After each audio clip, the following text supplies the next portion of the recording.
Number 1. Bela Lugosi. When Bela Lugosi died, his family did something almost no one expected. They buried him in his full Dracula costume, complete with the black cape. The same costume that had made him famous and, in many ways, had also trapped him.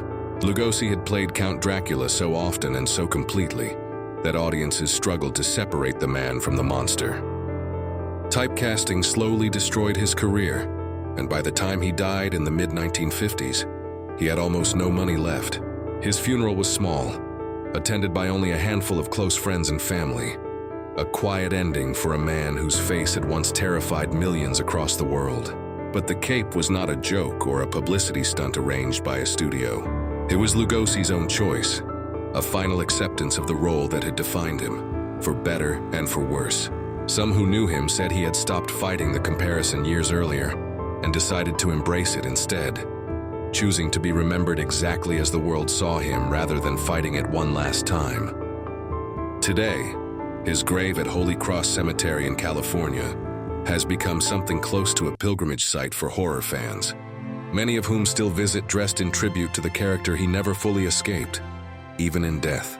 Fans leave small trinkets at his grave to this day, a strange but fitting continuation of the legend he created. Bela Lugosi was born on October 20th, 1882, in Lugos, Hungary, and he died on August 16th, 1956, at the age of 73. Number 2. Mae West. Mae West spent her career being bold, funny, and entirely unwilling to apologize for either, so it should come as no surprise that even her burial carried a punchline. West was buried at Cypress Hills Cemetery in Brooklyn, New York, the city where she was born, choosing to return to her roots after decades of Hollywood stardom. Her family mausoleum became her final resting place, a decision that connected her back to the working-class neighborhood she came from, long before fame found her. What makes her burial truly memorable is the inscription on her crypt. It reads simply, "Mae West, I'm no angel," a direct reference to one of her most famous films, and a perfectly fitting joke from a woman who built an entire career on innuendo and confidence.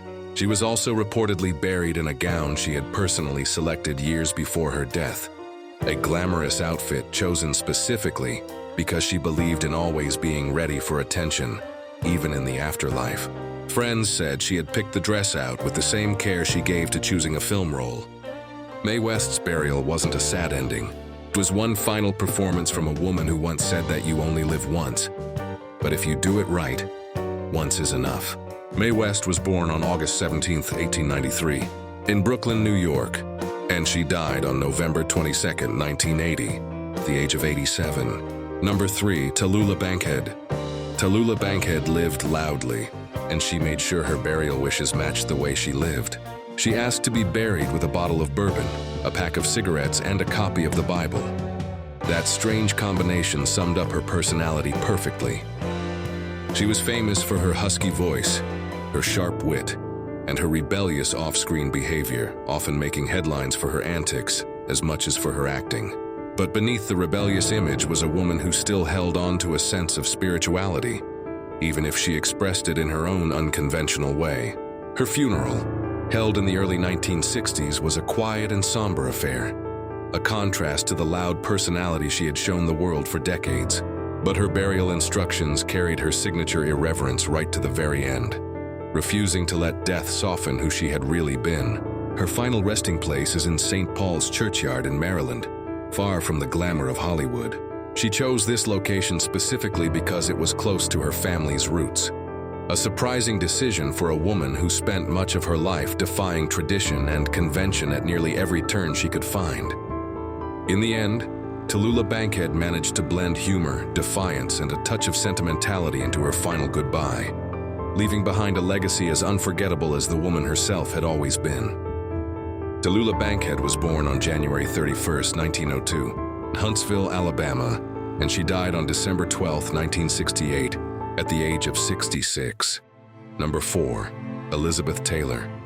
Elizabeth Taylor was never on time for anything in her life, and she made sure that habit followed her into death too. Her instructions were clear. The funeral service was to begin first, and only then, 15 minutes later, would her casket actually arrive. This wasn't a joke slipped into her will by accident. It was a calculated decision. One final statement from a woman who had spent her entire life defying convention and expectation. Known for her violet eyes and her opulent lifestyle, Taylor built a legacy on doing things entirely her own way, and her funeral was simply the last example of that. She also requested to be buried wearing a pair of her favorite diamond stud earrings, items rumored to be worth more than most people's homes. It was a final glittering touch from a woman who had been married 8 times and who never stopped living like the icon she had become. Her burial site at Forest Lawn Memorial Park in California remains unmarked, a striking contrast to her larger-than-life public image. Some believe this was meant to prevent her grave from becoming a tourist attraction, while others believe it was simply her last act of privacy after a lifetime spent under constant public scrutiny. Even in death, Elizabeth Taylor managed to orchestrate one final performance, leaving behind a legacy as dazzling and mysterious as the woman who lived it. Elizabeth Taylor was born on February 27, 1932, in London, England, and she died on March 23, 2011, at the age of 79. Number 5. Errol Flynn. Errol Flynn built his career playing larger-than-life adventurers, and he tried to bring a piece of that larger-than-life energy with him into the afterlife. He requested to be buried with a 6-foot-long statue of a woman, a centerpiece that had once stood prominently in his own home. The statue was said to represent his hedonistic lifestyle and his lifelong love of beauty and excess, fitting symbols for a man known just as much for his off-screen reputation as for his swashbuckling film roles. However, in the end, the statue was never actually included in his burial, deemed too impractical to bring along. Instead, Flynn was laid to rest with a simple marker, a stark and almost ironic contrast to the extravagant lifestyle he had become famous for during his lifetime. His funeral was attended by only a small group of close friends and family, a quiet farewell for a man whose life had rarely, if ever, been quiet.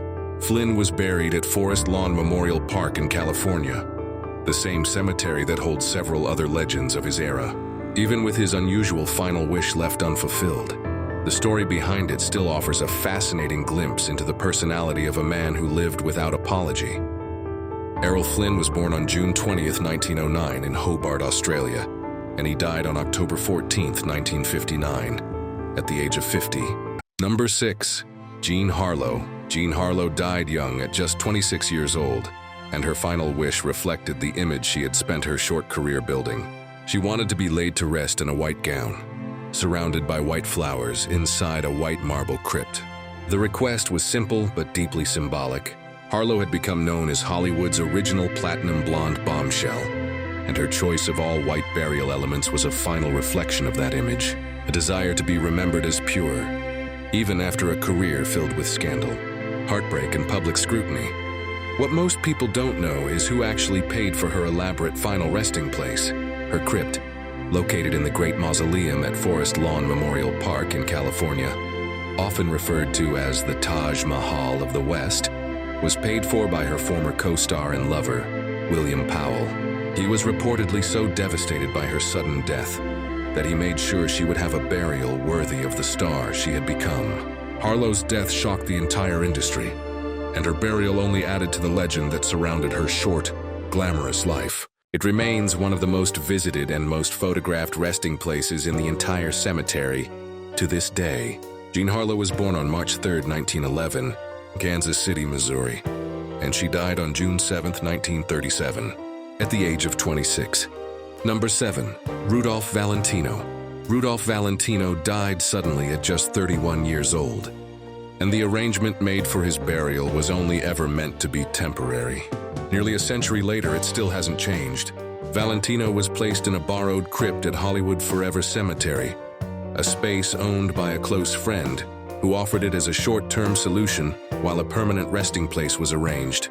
That permanent arrangement never happened, and the borrowed crypt has remained his final resting place ever since, turning a temporary favor into a permanent piece of Hollywood history. His sudden death sent the entertainment world into mourning, and his grave quickly became a shrine for devoted fans, many of whom still visit to this day. One of the strangest and most enduring parts of his legacy is the legend of the Lady in Black, a mysterious woman who reportedly visited his grave every single year on the anniversary of his death, leaving behind a single red rose without ever revealing who she was. That tradition has reportedly been carried on by others long after the original woman disappeared from the story, keeping a strange ritual alive for generations of fans who never even knew Valentino while he was alive. Rudolph Valentino's burial wasn't simply the end of his life. In many ways, it became the beginning of a myth that continues to draw visitors to this day. Rudolph Valentino was born on May 6, 1895, in Castellaneta, Italy, and he died on August 23, 1926, at the age of 31. Number 8. W.C. Fields. W.C. Fields spent much of his career joking that he wanted his epitaph to read, "On the whole, I'd rather be in Philadelphia," a dry, sarcastic nod to his hometown and his famous dislike of California, despite building his entire career there. True to form, Fields had spent a lifetime mocking the very state that made him famous, all while never leaving it.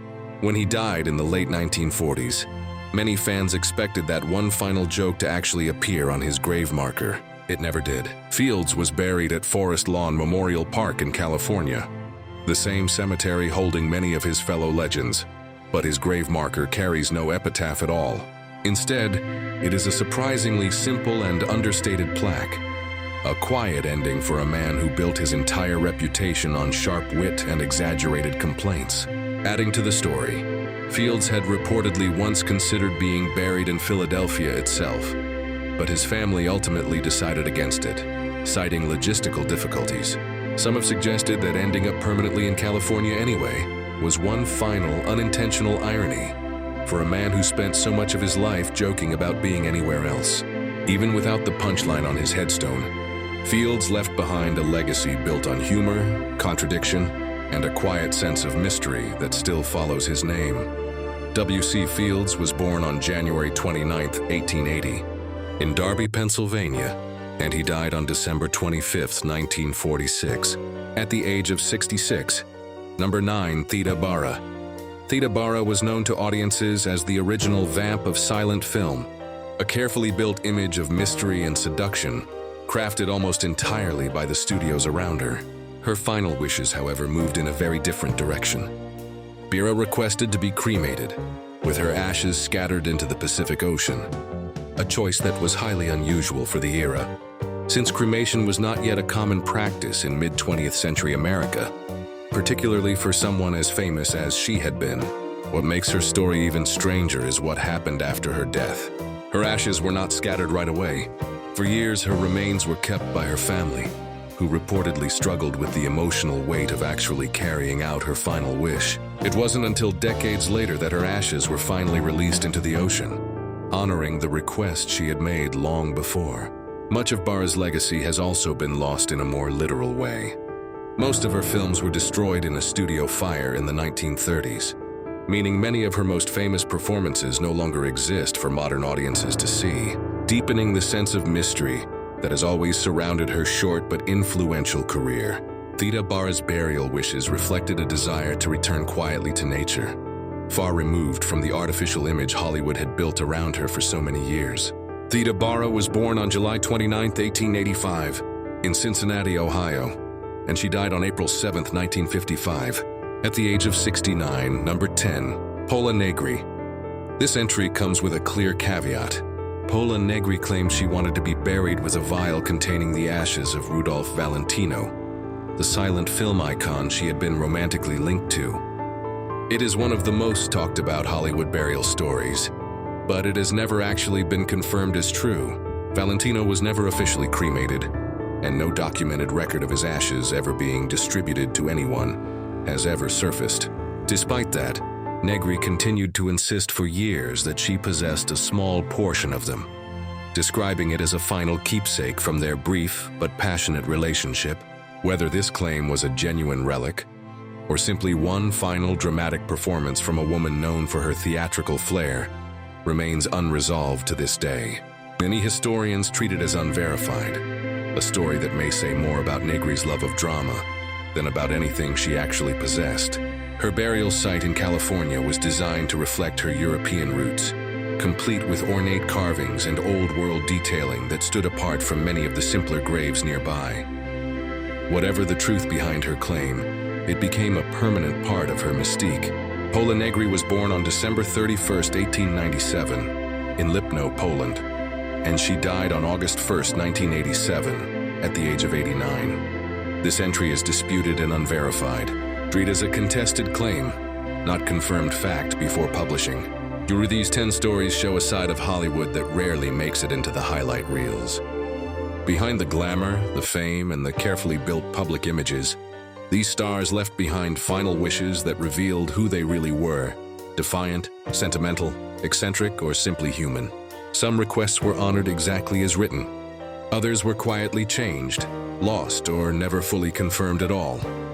Whether strange, touching, or controversial, each one adds one more layer to the legends these stars left behind, long after the cameras stopped rolling and the world moved on without them.